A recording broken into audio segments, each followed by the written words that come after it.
So this love comes in, the love which you have to all the saints. And if you read between the lines on Paulinese, if you will, on how Paul speaks, to me, I think he's noting that not only do they just have love as an intention, but they actually have developed love as a capacity. And he's excited about this because of where he wants to take them next. And we'll show you this. And he's not willing to take the Corinthians because they don't have the love.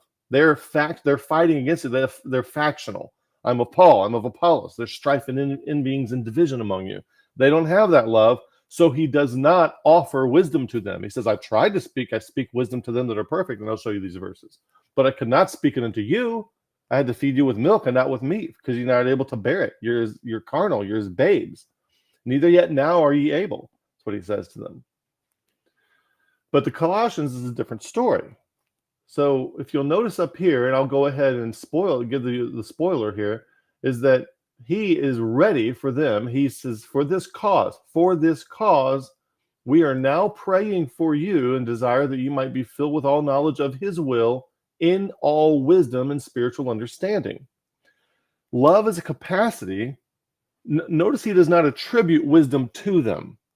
He's like, you've got fruit, you've got truth, you've got love, you've got faith, right?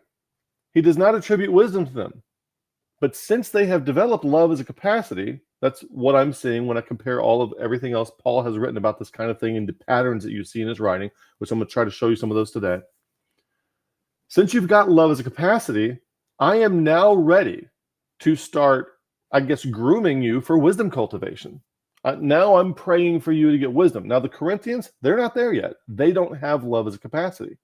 So now I'm ready to move you into wisdom because you have demonstrated love as a capacity. The fruit of the Spirit is what? First one, Galatians 5:22, love. And we're going to say that love is not just love as an intent or a motivation, but love as a capacity. Now, I'm in Paul's mind for a second. And we did a meditation on Wednesday night, a little quick 10-breath meditation to try to get us into the mind of Paul a little bit. And we got some positive feedback about that too as well. So Wednesday nights, I think you're going to enjoy, those of you who are looking for a group to interact with where there's guidance and it's transformative and you're sharing with other people. Distributed cognition, as in Ephesians chapter 4, verse 16 type of edification. That's definitely somewhere where you want to be. And everyone who supports the channel gets an invite to that. Yeah. Dan S. says indifference too.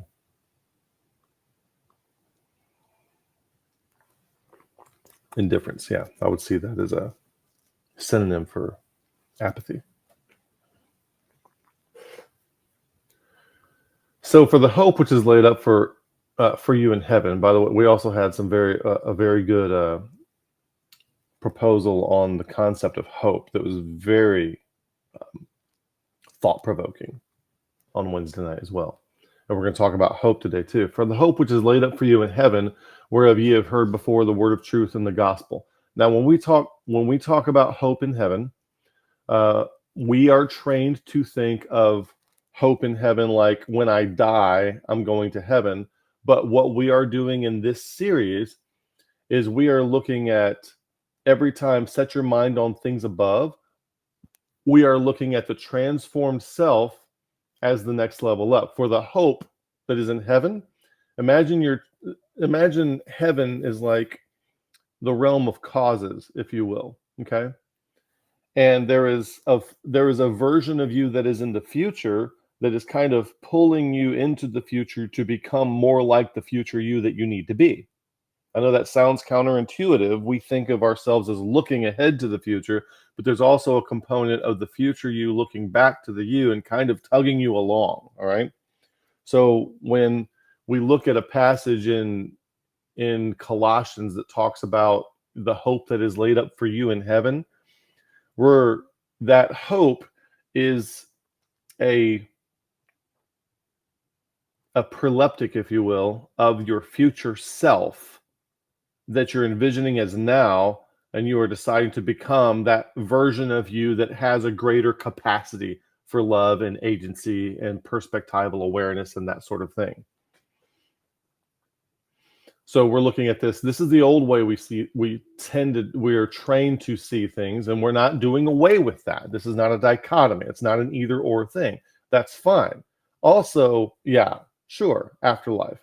But what we're trying to do to help Christians become less judgmental jerks, sometimes I don't say it that nicely, is we're looking at the transformed version of ourselves that has a greater capacity for love, that we're trying to become that person. And the hope that is laid up for us in heaven, like in the realm of causes somewhere, there's a future Kevin that's maybe 5 years down the road that is more like Christ than the now Kevin.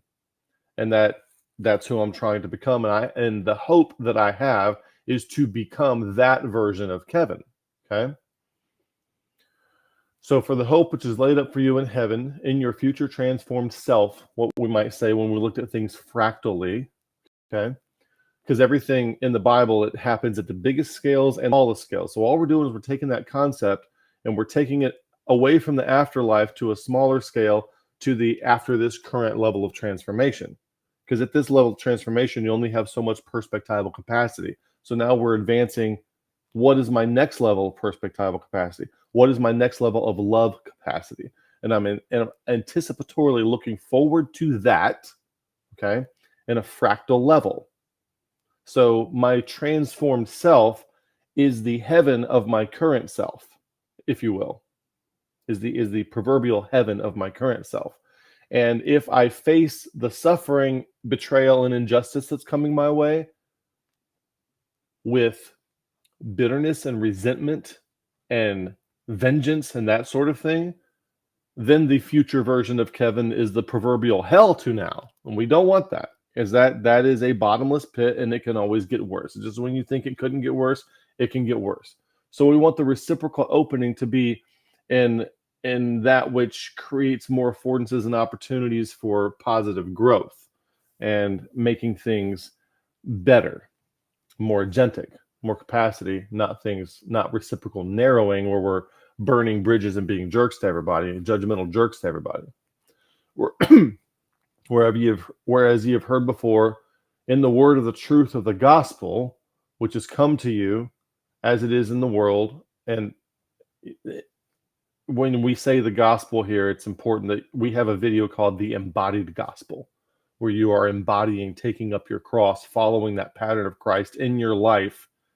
It's not just that we affirm the death, burial, and resurrection of Jesus Christ, of the historic Jesus of Nazareth and all. That's fine. That's a good starting place. But when you embody that, when you are actually taking up your cross and you can actually proverbially lay down your life in a cyclic manner, face betrayal and injustice without getting bitter and resentful, and move forward with thanksgiving and love toward your enemies and love toward everybody else, bam. What is that? That is what we're talking about. When we're talking about the gospel, it's something that you can live out, not just a set of facts that you're supposed to affirm. It's much deeper, much more than that. We're going to play the game, not just learn the rules. All right. Which is coming to you as it is in all the world and bringeth forth fruit.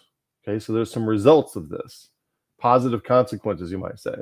As it doth also in you since the day ye heard of it and knew the grace of God in truth. Now that word truth, we're not saying knew the semantically arranged.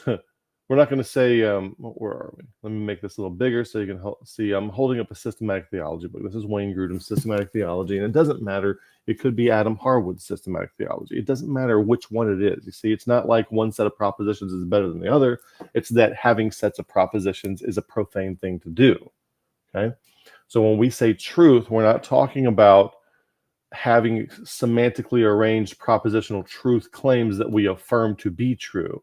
We're talking about being able to situate yourself in the river of reality in a way that you don't die and that you can actually create affordances for yourself and other people because of the way you are situated, dynamically situated in the river of reality, flowing with it, learning how to flow with it. Jesus is the way, not a set of beliefs.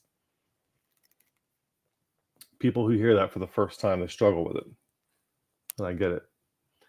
And you've also learned of Epaphras, our dear fellow servant, who is for you a faithful minister in Christ, who also declared unto us your love in the Spirit. So through verse 8, we have this love, and now it's like Paul's saying, look, you've met the prerequisites. I am ready to pray for you to get wisdom now. He does not do this with the Corinthians. He does it with the Colossians. It seems that they are ready for something. They have developed love as a capacity. They've gone through the golden chain of charity. Okay. They've developed love as a capacity, and they are ready for wisdom cultivation. The Corinthians, not ready for wisdom cultivation. What does this do? Since Colossians, since we're looking at it as a tale of two wisdoms, this gives us a basis of comparison for what makes a person ready for wisdom and what makes a person not ready for wisdom. So we have that basis of comparison, and what we're going to look at is that basis of comparison. So from here forward, we're going to be looking at we're going to break down some of these concepts and go into our diagram, and hopefully we can move forward with a visual image of how we can scaffold the growth that's ahead of us for what we need to move into.